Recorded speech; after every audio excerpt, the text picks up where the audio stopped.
Hello বন্ধুরা, তোমরা কেমন আছো সবাই? আশা করছি অনেক ভালো আছো। আমি তোমাদের আশীর্বাদে ভালো আছি। আরও বেশি বেশি যাতে ভালো থাকতে পারি, বেশি বেশি করে আশীর্বাদ করো, চ্যানেলটি সাবস্ক্রাইব করো আর আমার ভিডিও দেখো। তো আজকে দেখো আমি কি ভিডিও নিয়ে এসেছি।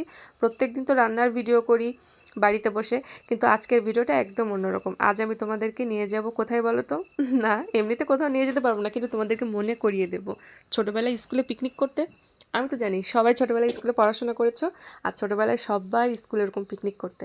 তো বড় হয়েছি অনেক দিন তো হলো, এই জিনিসটা আমার মাথাতেও ছিল না, মনেই ছিল না। হঠাৎ আজকে যখন আমি আমার বাচ্চার স্কুলে গেলাম, মানে আমার বাচ্চার স্কুলে পিকনিক প্রোগ্রাম ছিল, তো সেখানে গিয়েছি।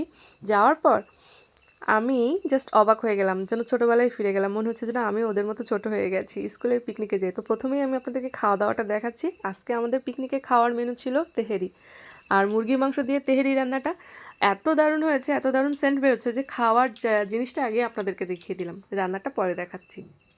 এই যে দেখেন তেহেরি, এত সুন্দর গন্ধ। আর অতনু খেতে বসেছে, আর অতনুর বন্ধুরাও সবাই খেতে বসেছে। এখানে একটা মজার ব্যাপার দেখেন বন্ধুরা, বাড়িতে বাচ্চাদেরকে আমরা 2-3 ঘন্টা ধরে সেদে সেদে খাওয়াই, আর এখানে বাচ্চারা সবাই কি সুন্দরভাবে বসেছে, আর সবাই নিজে নিজে তুলে তুলে খাচ্ছে, এবং সবাই মজা করে খাচ্ছে, পাল্লাপাল্লি দিয়ে খাচ্ছে, আর কে কত খেতে পারে এরকম একটা ব্যাপার লেগেছে ওদের ভিতরে। সাথে ছিল সিদ্ধ ডিম আর দই। তো বন্ধুরা দেখেন বাচ্চারা খাওয়ার জন্য কত আগ্রহ নিয়ে বসাচ্ছে, আর গামলা গামলা করে তেহেরি নিয়ে স্যারেরা কিন্তু সবাইকে দিচ্ছে। আর এদিকে আমি ভিডিও করছি, যেহেতু আমি আপনাদেরকে মনে করিয়ে দেবো, কেননা ছোটোবেলায় জানেন তো স্কুলের পিকনিক মানে ছিল কোনো ঈদ বা দুর্গাপুজোর আনন্দের থেকেও বেশি। পিকনিকের 1 মাস আগ থেকে বসে বসে ভাবতাম কিভাবে সাজবো, কি খাবো, পিকনিকের আগের থেকেই টাকা জমিয়ে রাখতাম। তো সেই পিকনিকের দিন ভীষণ আনন্দ করতাম। তো এবার চলে এসেছি রান্নার সময়। দেখেন আমি কিন্তু খাওয়াটা দেখিয়ে দিয়েছি, রান্নাটা পরে দেখাচ্ছি। তো রান্না কিন্তু এরমভাবেই হয়েছিল, এত বড় হাঁড়িতে করে রান্না হয়েছিল, ইট দিয়ে চুলা বানানো হয়েছিল। আর এই হচ্ছে ডিম, এই ডিমগুলো সব সিদ্ধ করা হবে। আর এত বড় বড় চুলায় একটা বাবুর্চি এসে আমাদেরকে তেহেরি রান্না করে দিয়েছিল। এই যে দেখেন 1 বস্তা পোলাওয়ার চাল। আর এখানে আমার বর রান্নার কাজে হেল্প করছে, যেহেতু ও এই স্কুলেতেই জব করে। আর বাবুর্চিটা খুবই ভালো, খুব সুন্দর করে রান্না করেছে। মাংসটা যা দারুণ করে রান্না করেছিল, দেখেন কত সুন্দর কালার হয়েছে তেহারির মাংস। আমি কিন্তু এক বাটি খেয়েছিলাম, বেশ ভালো লেগেছে। আর এই হচ্ছে আমাদের গ্রামের প্রাইমারি স্কুল।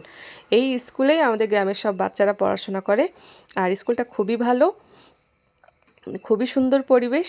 তো আমার বাচ্চাও এখানেই পড়ে। আর এই সামনে বড় মাঠ আছে, বাচ্চারা খেলাধুলা করতে পারে। এত দারুণ করে বাবুর্চি রান্নাটা করছে। আর রান্নার শেষে দেখেন জ্বলন্ত ছাই হাঁড়ির ওপরে দিয়ে দিয়েছে। এই জিনিসটা না আমার খুব ভয় লাগে, আবার অবাক লাগে। তো যাই হোক, বাবুর্চির কিন্তু রান্নাবান্না কমপ্লিট, সেই সকাল থেকে রান্না হচ্ছে। আর বাচ্চারা এক একজন এক এক রকম সাজুগুজু করে এসেছে, ভীষণ মজা করছে। ভিতরে তো গান বাজনা বাজতেছে, বাচ্চারা সব নাচানাচি করতেছে। এটা দেখে আমার এত ভালো লাগলো, তা আমি আর ভাবলাম যে ভিডিওটা করেই নেই। অনেকদিন যেহেতু আমার চ্যানেলে কোনো ভালো রকম ভিডিও দেওয়া হয় না পারিবারিক কারণে, তো সবসময় তো একঘেয়ে আমি রান্নাঘরে বসে রান্নার ভিডিও দেখাই। আজকের ভিডিওটা না সত্যিই অন্যরকম, একটু মনোযোগ দিয়ে দেখবেন। আমি আবার স্কুলের ছাদে উঠে ছাদ থেকে একটু ভিডিও নিয়েছিলাম, ভাববেন না আবার দামি কিছু দিয়ে করেছি। তো এদিকে অতনু তো স্কুলের মধ্যে খেলনা পেয়ে, ওকে তো আমি ঠেকায় রাখতে পারতেছি না। দেখেন কি আনন্দ যে করতেছে, মানে কি বলবো, কে মনে হচ্ছে যেন আজকে ওর জীবনে স্পেশাল কোনো দিন। ও ভীষণ মজা করছে। ঠিক এরকম আনন্দ কিন্তু আমরা সবাই করেছি, কিন্তু আসলে বয়সের সাথে সাথে আমরা না সেটা ভুলতে বসেছি। এখন চাইলেও 1000 কোটি টাকা খরচ করলেও এই শৈশবটা কিন্তু আমাদের আর ফিরে আসবে না। এই যান্ত্রিক জীবন আরও বেশি মানে জটিল হবে। তো ছোটোবেলাটা হারিয়ে গেছে সত্যি। আর এদেরকে দেখে আজকে আমি সত্যি সেখানে ফিরে গিয়েছিলাম।